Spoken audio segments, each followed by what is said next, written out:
Welcome Sudha ji to our podcast channel. हम try कर रहे हैं कि कुछ डिफरेंट वे से व्यूअर्स को आपकी जो बात है वो पहुंचा पाएँ। सो आज हम मून और केतु के बारे में डिस्कस करेंगे majorly. Thank you, Dr. Anisha, inviting me for this podcast. या So, वेलकम। तो आज हम स्टार्ट करते हैं कि what does it actually mean, मतलब मून और केतु का कंजंक्शन का एग्जैक्ट मतलब क्या होगा। देखिए, जब भी हम किसी कंजंक्शन की बात करते हैं तो सबसे पहले तो हमें ये जानना ज़रूरी है कि जिन प्लैनेट्स की हम बात कर रहे हैं वो प्लैनेट्स क्या हैं। अगर हम जैसे आज आपने कहा कि हम जानना चाहते हैं मून और केतु के बारे में, तो अगर हम मून और केतु की बात करते हैं तो पहले हम ये समझें कि मून क्या है और केतु क्या है। उसके बाद ही हम ये समझ पाएंगे कि उनकी कंजंक्शन या उनकी युति क्या है, कि वो क्या काम करती है। अब आप अगर वैदिक एस्ट्रोलॉजी की बात करती हैं तो उसके अंदर जो मून है वो आपके माइंड को रिप्रेजेंट करता है, आपकी इमोशंस रिप्रेजेंट, आपके किसी का प्रमोशन हो गया, आपके किसी कुलीग का, तो आपके मन में क्या फीलिंग आती हैं, क्या इमोशनल रिएक्शंस होते हैं, क्या आप उसको अप्रिशिएट करते हैं अंदर से या एकदम जेलस हो जाते हैं, या किसी के घर में अचानक से डेथ हो गई तो क्या आप भी उसके लिए वो एम्पैथी फील करते हैं या कहते हैं ठीक है हुआ हुआ। तो इस तरह का जो इमोशनल बिहेवियर है वो सब जो है आप मून से देखते हैं। फिर आपका जो मून है वो आपकी मदर है। मदर के साथ आपका क्या रिलेशनशिप होगा आपका, क्योंकि अगर हम मदर की बात करते हैं तो वो आपका चाइल्डहुड है, क्योंकि सबसे पहले तो बच्चा माँ को ही देखता है। तो जो चाइल्डहुड की उसकी क्या ग्रोथ होगी, क्या नरिशमेंट्स होंगी, कैसे वो बड़ा होएगा, तो वो रिप्रेजेंट करता है। अब जब हम प्लैनेट्स की बात करते हैं तो आपको ये देखना भी बहुत ज़रूरी होता है कि काल पुरुष की कुंडली में, अब काल पुरुष की कुंडली क्या है, जो हमारे व्यूअर्स मेरे ख्याल से काफ़ी समझते हैं इस चीज़ को, जो एरीज से शुरू होती है और पाइसिस में ख़त्म होता है। तो उसमें जो है जो चौथा घर है कैंसर, मून की लॉर्डशिप कैंसर की है, तो चौथा घर जो है वो मून रिप्रेजेंट करता है। जब मून वो रिप्रेजेंट कर रहा है तो जो फोर्थ हाउस क्या है, आपकी मदर है, प्रॉपर्टी है, जर्नल हैप्पीनेस है, मैरिटल ब्लिस है, तो इन सब के लिए भी जो कारक है वो मून बन जाता है। क्योंकि काल पुरुष की जब लॉर्डशिप आप अचीव करते हैं तो वहाँ से भी उसको हम अचीव लेते हैं। अब अगेन मून क्या है, जो किसी को भी अपना एनिमी नहीं मानता, सबको अपना फ्रेंड लेके चलता है, सभी प्लैनेट्स को। एंड सभी प्लैनेट्स को मून से परमिशन चाहिए कुछ भी एक्शन लेने के लिए। क्यों चाहिए? हमारी लाइफ के अंदर कोई भी इवेंट होता है उसमें विंशोत्तरी दशा एक बहुत बड़ा रोल प्ले करती है। बहुत बड़ा क्या मतलब, ये कह सकते हैं कि कोई भी चीज़ तभी होती है जब वो चीज़ एक्टिवेट होती है, और एक्टिवेट जो है वो आइदर योग भी होना चाहिए, दशा होनी चाहिए एंड गोचर, ये तीन चीज़ें होती हैं तभी कोई भी इवेंट आपकी लाइफ में हो सकता है। तो ये होने के लिए आपका क्या दशा है पैटर्न, वो दशा पैटर्न कहाँ से डिसाइड होता है, वो डिसाइड होता है कि मून आपका जन्म कुंडली में किस नक्षत्र में है, किस पद में है, वो डिसाइड करता है कि आप इस दशा के साथ पैदा हुए हैं और अब ये सीक्वेंस आपका लाइफ में चलेगा ना। अगर किसी भी प्लैनेट को कुछ करना है तो उसको वो दशा चाहिए, और वो दशा कौन दे रहा है, मून दे रहा है। तो moon is a planet which grant permission to all the planets and consider everyone as a friend. अब जो मून है हमारा कहाँ पे एग्जॉल्टेड फील करता है, वो एग्जॉल्टेड है टॉरस में। टॉरस क्या है, हमारा काल पुरुष कुंडली का दूसरा घर है। क्या है, एक्यूमुलेशन ऑफ वेल्थ है, फैमिली है आपकी, आपका बोलना है, जो स्पीच है। तो अब मून जो है ना, जब आपने देखा ना, इट्स ए जर्नल 90% केसेस में आप लेंगे, जब पैसा होता है तो इंसान बहुत खुश रहता है, पीस पे होता है, बड़ा मतलब उसको ना अंदर से एक कॉन्फिडेंस होता है। क्यों? क्योंकि मून जो है अपनी एग्जॉल्टेशन पैसे के घर में ले रहा है। तो जैसे ही पैसा आया तो उसको ही इज़ वेरी हैप्पी कि यस, मतलब moon is happy, she is happy कि मेरे पास अच्छा पैसा है। सेम आप जब फैमिली आपकी अच्छी होती है, आपके पास एक आप अच्छे इन्वायरमेंट में रहते हैं, तब भी आपको जो मून बहुत खुशी देता है, क्योंकि जो कुटुंब का आपका घर है वो आपको खुशी दे रहा है, एक्सॉल्टेशन आपकी। और इसी तरह से जब आप बोलते हैं, जो भी कहते हैं चीज़ों को, वो स्पीच भी अगर आप बोलने में अच्छे हैं तो आप अट्रैक्ट करते हैं लोगों को, आप एक अपनी जगह बनाते हैं सोसाइटी के अंदर। तो वहाँ पर भी मून आपको एक बहुत पीस ऑफ माइंड देता है, खुशी देता है। तो जब हम मून की बात करते हैं ना, तो ये सब चीज़ें हमारे माइंड में एकदम से आती हैं। और अगर हम अब बात करते हैं केतु की, तो अब आपको केतु को भी समझना ज़रूरी है कि केतु क्या है वैदिक एस्ट्रोलॉजी में। तो केतु जो है वो एक मिस्टिक प्लैनेट है, शैडोई प्लैनेट है। मून के नॉर्थ एंड साउथ नोड्स हैं केतु एंड राहु। तो केतु जो है वो हेडलेस आइडेंटिटी है, जो नीचे का पार्ट है वो केतु है, हेड जो है राहु है। इसका मतलब केतु के पास ना तो आंखें हैं ना दिमाग है, पहली चीज़ तो सबसे बड़ी ये है। फिर ये जो प्लैनेट है राहु एंड केतु, इन दोनों के पास कोई भी वो नहीं है, फिजिकल बॉडी नहीं है, तो बॉडी लेस है एक प्लैनेट्स। तीसरा, ये जो केतु है ये एक नॉन सेटिस्फेक्शन या डिटैचमेंट या नॉन कंटेंटमेंट का प्लैनेट है। मतलब ये जहाँ पे भी बैठ जाएगा, जिस जगह पे भी, तो वहाँ पर जब ये बैठता है तो उस एरिया से रिलेटेड चीज़ों की एक नॉन कंटेंटमेंट देता है, वो खुश नहीं होता। उसके भी पीछे क्या है रीज़न कि केतु के दिमाग जो भी एक फीलिंग है कि in their last birth you enjoyed this thing a lot, ये एरिया आप बहुत अच्छे से एन्जॉय कर चुके हैं, अब आपको इसकी ज़रूरत नहीं है। तो वो उस एरिया को देखना ही नहीं चाहता, उसको बिल्कुल काट देता है आपकी लाइफ से।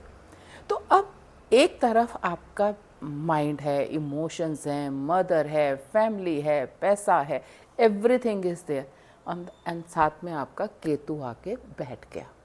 तो आप खुद सोच सकते हैं कि एक जो नॉन कंटेंटमेंट का, नॉन सेटिस्फेक्शन का, एक जो कट करता है चीज़ों का, वो प्लैनेट आके जब आपके साथ बैठा है इन चीज़ों के साथ, तो वहाँ पे वो क्या करेगा। तो आप समझ सकते हैं कि आपके माइंड को एक बहुत ज़्यादा कन्फ्यूजन देगा। क्योंकि अगर आपका दिल कर रहा है कि पैसे में मेरे को खुशी है और वो कह रहा है पैसा, क्या ज़रूरत है पैसे की, तो वहाँ इनडिसिसिवनेस बहुत ज़्यादा आ जाएगी आपकी लाइफ के अंदर। जब हम मून केतु की बात कर रहे हैं तो ये एक ऐसा कॉम्बिनेशन आ जाता है जिसे जनरली पिशाच योग भी कहते हैं हम। लेकिन हम आगे इसके बारे में बात करेंगे कि क्या सिर्फ इसका आप नेगेटिव इफ़ेक्ट्स लेकर चलेंगे या कुछ पॉजिटिविटी भी है इसके अंदर। लेकिन उससे पहले कि अगर और भी आपके दिमाग में क्वेश्चंस हैं तो we will try to take up those things.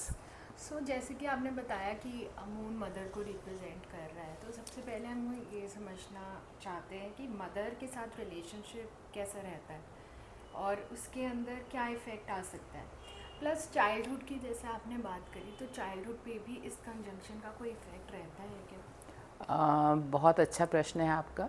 जैसे आपको बताया कि जब हम मदर की बात करते हैं तो मदर से ही हमारा चाइल्डहुड एंड नरिशमेंट की लिंक्ड है इसके साथ। और जब केतु इसके साथ है तो इस केस के अंदर स्पेशली ना केवल एक आपका चाइल्डहुड टफ होता है, एक टफ अपब्रिंगिंग होती है, नरिशमेंट वो नहीं मिलती आपको जो एक्चुअल में एक बच्चे को मिलती है अपनी मदर से। साथ ही साथ इस केस के अंदर मदर के हेल्थ के ऊपर भी बहुत ज़्यादा इफ़ेक्ट आता है। Not only physical health, even on that mental health के ऊपर भी उनको एक बहुत ज़्यादा स्ट्रेस या टेंशन्स रहती हैं अपनी लाइफ के अंदर। तो जब हम और relationship between mother and child, जिस भी चाइल्ड के उसके अंदर है ये वाला कॉम्बिनेशन, वहाँ पर ये एक टेंशन ही देता है। चाहे हम लेकिन आपको एक चीज़ मैं और इसमें बोलना चाहूँगी कि जब भी हम युति की बात करते हैं, कंजंक्शन की बात करते हैं, तो वहाँ पर दोनों की डिग्रीज कि वो क्लोज कंजंक्शन है, टाइट कंजंक्शन है या लूज कंजंक्शन है। मतलब क्या वो 3-4 डिग्री के बीच में उनकी है, 5-7 डिग्री के बीच में है, 7 से 12 के है, या उससे भी दूर है। जैसे कि एक ऑलरेडी प्लैनेट है और निकल रहा है और दूसरा जस्ट एंटर किया है, तो ऑलमोस्ट 28-29 डिग्री का आपका डिफरेंस होगा। तो जब भी हम कंजंक्शन आप किसी भी प्लैनेट का देखते हैं तो आपके लिए ये देखना भी बहुत ज़रूरी होता है कि क्या दोनों प्लैनेट कितने क्लोजली एक दूसरे के साथ हैं एंड फिर वो किस राशि या हाउस में है। तो जब हम केतु एंड मून की, आपने कहा कि मदर से रिलेशनशिप की, तो मून जो है वो वाटरी है। वाटर का क्या है कि वो रिसेप्टिव होता है। आपको आपने मतलब आप किसी भी उसको पॉट में रखे, कप में रखेंगे तो कप की शेप हो जाएगी, लंबे बॉटल उसमें रखेंगे तो वो शेप ले लेगा, या कोई भी कलर उसमें ऐड करेंगे तो वो वही कलर हो जाएगा। तो ये वाटर की क्वालिटी है, बहुत रिसेप्टिव है। तो जैसे ही केतु उसके साथ आया तो वहाँ से भी जो रिसेप्टिव है कि डिटैचमेंट, नॉन कंटेंटमेंट, तो वो कभी वो रिलेशन वो खुश वाला होता ही नहीं है। Specially if they are into closely contained in conjunction, and secondly if they are into watery rashis also, जो कि हमारी 4, 8, 12 जो राशियां हैं उसके अंदर ये है। तो ये जो फिर आपका जो कॉम्बिनेशन हो जाता है ये बहुत ज़्यादा इफ़ेक्टिव होने लगता है। तो जैसे कि हमें पता है कि अब मून जो है वो मेजरली इमोशंस को रिप्रेजेंट करता है, इमोशनल फैक्टर आ जाता है उसके अंदर, कंफ्यूज्ड भी रहता है जो भी जिसका भी मून वीक है या फिर तो क्या ऐसा ज़रूरी है कि हमेशा कंफ्यूजन, डिटैचमेंट, इमोशनल डिटैचमेंट रहेगी ही उन लव लाइफ में उन लोगों की, या फिर कोई एक्सेप्शन भी होता है इस चीज़ का? नहीं, मैंने आपको पहले ही कहा कि exceptions are there, it is not there कि एक्सेप्शंस नहीं है। और हम जब इस पृथ्वी पे हैं या कर्म करने आए हैं तो वहाँ पे फ्री विल का भी कंटेंट हमेशा आपके पास होता है। लेकिन एक चीज़ बहुत ही इम्पॉर्टेंट है जब हम मून की बात करते हैं, क्योंकि जब आपने कहा डिसीशंस के बारे में, बिल्कुल ठीक कहा आपने, कन्फ्यूजन है हर समय। ऐसे नेटिव्स क्या करते हैं, जस्ट एक एस्पेक्ट देखते हैं किसी भी चीज़ का और डिसीजन ले लेते हैं। They will not see the other, right left आगे पीछे क्या होना है, बस एक चीज़ को कंसीडर किया और आगे बढ़ गए। वो उनको बाद में पता चलता है कि क्या इसके नेगेटिव इफ़ेक्ट हैं। लेकिन जब यही आपके सपोज आपके अर्धी राशिस के अंदर है, एरी राशिस में है, फायरी के अंदर है, तो जो उसके रिजल्ट्स हैं वो बिल्कुल डिफरेंट होंगे। लेकिन अगर वही वो वाटरी राशिस के अंदर है या कौन से हाउस के अंदर है, 6 में बैठा है, 8 में बैठा है, 12 में अंदर बैठा हुआ है, लेकिन वहीं सेंटर या त्रिकोना हाउसेस के अंदर बैठा हुआ है, ये कंजंक्शन बन रहा है, तो वहाँ पे ये बिल्कुल डिफरेंट रिजल्ट्स देगा। तो ऐसा नहीं है कि सबके लिए एक ही रिज़ल्ट होगा। और ऐसे केसेस के अंदर हमारे को जो बाकी प्लैनेट्स हैं, जैसे कि बृहस्पति है, बृहस्पति की अगर आपके ऊपर एक अच्छी एस्पेक्ट आ रही है वो आपको प्रोटेक्ट करके चलता है। बाकी बेनिफिक प्लैनेट्स अगर आपको स्ट्रेंथ दे रहे हैं वो आपको पॉजिटिव देते हैं। अगर आपका अपना चंद्रमा ही बहुत डिग्निफाइड है, आपके बाकी षड बल के अंदर वो एक अच्छी पावर लेके बैठा हुआ है, तो आपका मून उतना कंफ्यूज आपका माइंड नहीं होगा जितना कि एक वीक मून के साथ हो सकता है। तो आप इसे एक मतलब किसी भी चीज़ को हम ये नहीं कह सकते कि ऐसा ही होगा। आपकी फ्री विल भी है, अदर फैक्टर्स भी हैं, अदर प्लैनेट्स भी हैं, तो सभी का कंबाइन इफेक्ट लेने के बाद ही आप किसी एक कंजंक्शन की या एक पॉइंट के ऊपर आप उसको रिजल्ट निकाल सकते हैं। करियर पे इसका कोई इफेक्ट रहता है? अगर रहता है तो क्या? वैसे तो हमें अभी तक कॉन्वर्सेशन से मेजरली यही लग रहा है कि केतु बहुत ज़्यादा नेगेटिव इफेक्ट्स देता है जी, तो करियर के हिसाब से आप बताइए। देखिए केतु कैरियर की बात ऐसे हो जाती है कि जो मून है वो आपका 4th हाउस को रिप्रेजेंट कर रहा है बहुत ज़्यादा। और केतु अगर हम काल पुरुष कुंडली की बात करते हैं तो केतु जो है हमारे को रूल करता है मंगल के साथ 8वें घर को। और उसके अगर हम राहु की बात करते हैं, केतु हमेशा राहु के अपोजिट के अंदर रहता है। राहु को रूल करता है एक्वेरियस को, लेकिन चंद्रमा हमारे 4थे घर को का लॉर्डशिप है और उसके सामने है आपका राहु। अब अगर मून और केतु का अगर हम ये मानते हैं कि ये एक आपकी पर्सनल लाइफ को इफ़ेक्ट कर रहे हैं, एक जनरल हैप्पीनेस को इफ़ेक्ट कर रहे हैं, तो उसके सामने ही आपका राहु बैठा आपके प्रोफेशनल लाइफ को अपलिफ्टमेंट दे रहा है। तो ऐसे नेटिव मैंने टाइम से देखा कि अपने प्रोफेशन को लेके बहुत ऑब्सेस्ड हो जाते हैं, फैमिली लाइफ के अंदर उनके पास बैलेंसिंग करना उनके लिए बहुत मुश्किल होता है। वहाँ पे एक हमेशा उनके लिए मतलब they move towards one thing कि ठीक है, या आप ये कह लें कि एक्सेप्टेंस होती है कि ये पॉइंट पे अगर मेरा ठीक नहीं है तो वहाँ पे उनको एक अच्छी ग्रोथ दिखती है, तो they move towards that. Science है वैसे तो आपने ये बता दिया, बट एक बार क्लियरली हम जानना चाहते हैं कि कौन कौन से ऐसे साइंस है जिसमें ये सबसे ज़्यादा वर्स होता है और कौन से ऐसे साइंस है जिसमें ये सबसे ज़्यादा अच्छा रहता है। देखिए, जब हम साइंस की बात करते हैं, मैंने आपको पहले ही कहा कि जो वाटरी साइंस हैं वहाँ पर, और स्पेशली जो मून है वो वृश्चिक के अंदर आपका उसका नीच का हो जाता है, और वो एक वाटरी साइन भी है, तो वहाँ पे चंद्रमा अपनी पावर बहुत लूज़ करता है। तो अगर ये कॉम्बिनेशन स्पेशली आपका वृश्चिक राशि के अंदर बन रहा है तो वह बहुत ज़्यादा पेन देता है। लेकिन इसके लिए एक चीज़ और, जैसे मैंने अभी आपको थोड़े समय पहले ही बताया कि जो केतु है वो को रूलर है आपके 8वें घर का, मंगल के साथ स्कॉर्पियो को वो शेयर करता है। अब आपका 8वां घर क्या है? आपका 8वां घर सीक्रेट्स का है, हिडन सीक्रेट्स हैं, रिसर्च का है, आपके ऑकल्ट साइंसेस का है, स्पिरिचुअल की ओर बढ़ना है, उस स्टडीज़ है वेदांतों की, उसके लिए है। तो अगर केतु जो खुद ही एक स्पिरिचुअल का प्लैनेट है, मिस्टिक प्लैनेट है, और को रूल कर रहा है इसको, और फिर आपके माइंड के साथ बैठ रहा है, देन अगर आपने बाकी प्लैनेट्स आपको सपोर्ट कर रहे हैं, दो 8th हाउस के अंदर इट इज़ डिफ़िकल्ट, लेकिन अदर हाउस सपोज आप बाकी किसी भी अर्दी साइन के अंदर हैं और मून एक अच्छी डिग्निटी लेके बैठा हुआ है, उस केस के अंदर आप एक बहुत ही अच्छे रिसर्चर बन सकते हैं, बहुत अच्छे एस्ट्रोलॉजर बन सकते हैं, ऑकल्ट साइंसेस के अंदर आप मास्टरी कर सकते हैं, क्योंकि किसी भी चीज़ के अंदर रिसर्च के लिए आपका डिग इन करना, घुसना बहुत ज़रूरी होता है।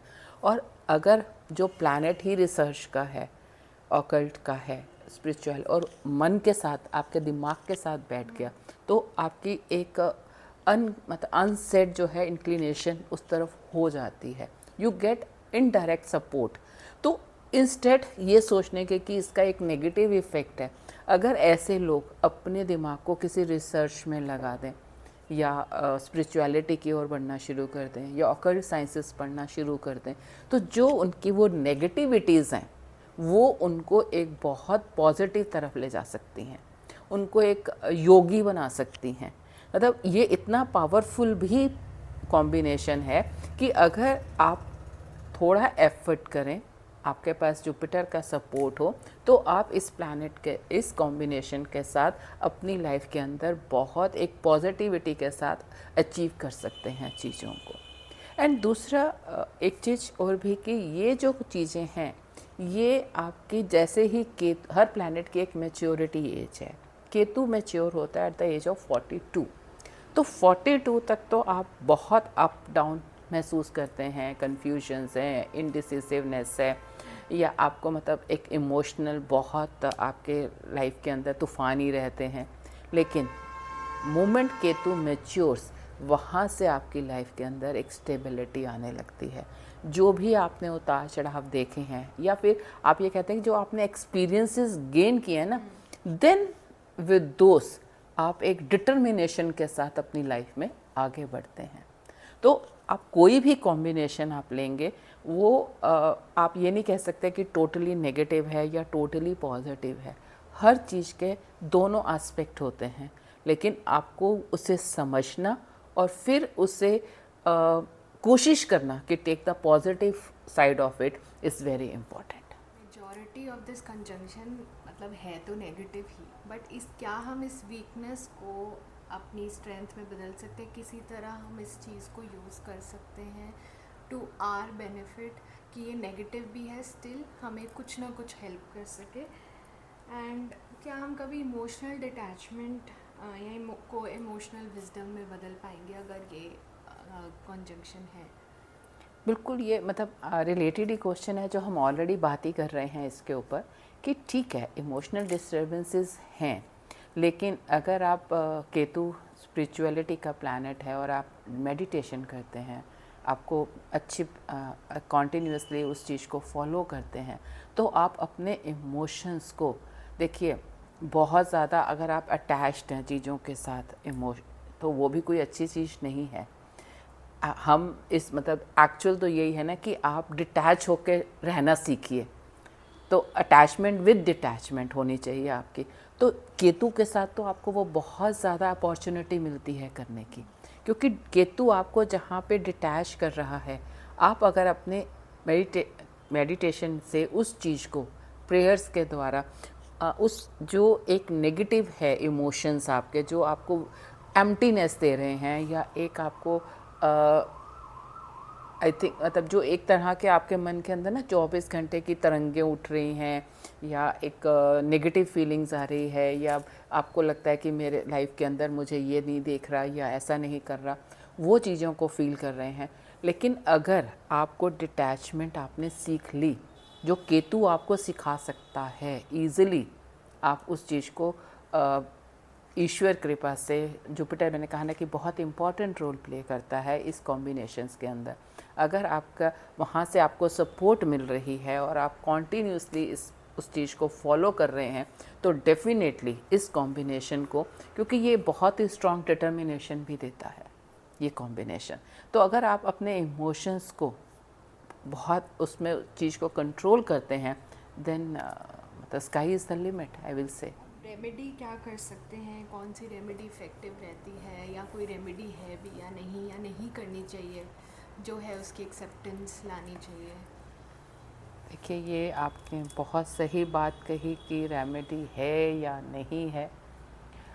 यहाँ पे मैं एक बात आपसे और कहना चाहूँगी कि जब भी हम राहु केतु एक्सिस की बात करते हैं और कोई भी प्लैनेट जब राहु केतु एक्सिस के अंदर आ जाता है, तो आपको सबसे पहले तो ये एक्सेप्ट कर लेना चाहिए कि ये वो कर्म है मेरे पास्ट जो मुझे इस बर्थ में रीपे करने ही करने हैं। So this is the first acceptance कि the moment you accept it, you get the strength to face it.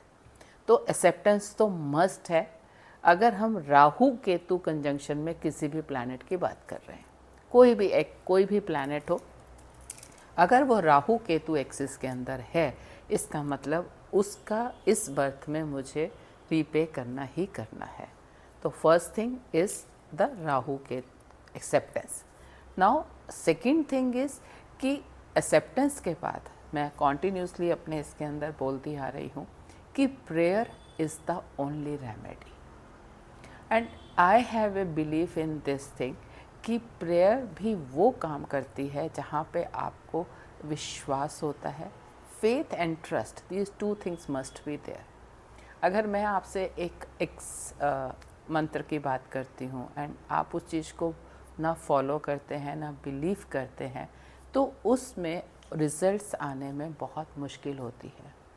लेकिन आप जिसे भी फॉलो करते हैं, जिस भी देवी देवता को आपका विश्वास है, अगर आपने उसकी सच्चे मन से पूजा कर रहे हैं और उससे शक्ति मांग रहे हैं, तो 101% यहाँ पे आपको रिज़ल्ट मिलता है। स्पेशली केतु के केस में, क्योंकि केतु अपने आप में ही एक बहुत ही स्पिरिचुअल प्लैनेट है, तो वो बहुत अच्छे रिजल्ट्स देता है। ओके, सो आज के एपिसोड में मून केतु कंजंक्शन के लिए इतना ही। अगर व्यूअर्स के भी कोई क्वेश्चंस हो तो वो नीचे कमेंट बॉक्स में ले सकते हैं। एंड आप हमें ये भी बताइए कि क्या ये पॉडकास्ट वाला आपको अच्छा लगा है, तो हम आगे यही ऐसी ही वीडियोस लाएंगे। अदरवाइज़ हम नॉर्मल जो वीडियो होती है वैसे ही करेंगे। अपना कमेंट लिखना ना भूलें। Thank you. आपको ये चैनल हमारा पसंद आया होगा, और अगर आपको ये एपिसोड चैनल पसंद आया हो तो इसे लाइक, शेयर एंड सब्सक्राइब ज़रूर करें, और अपने कमेंट्स हमें ज़रूर लिख कर भेजें। धन्यवाद। आपका दिन शुभ हो।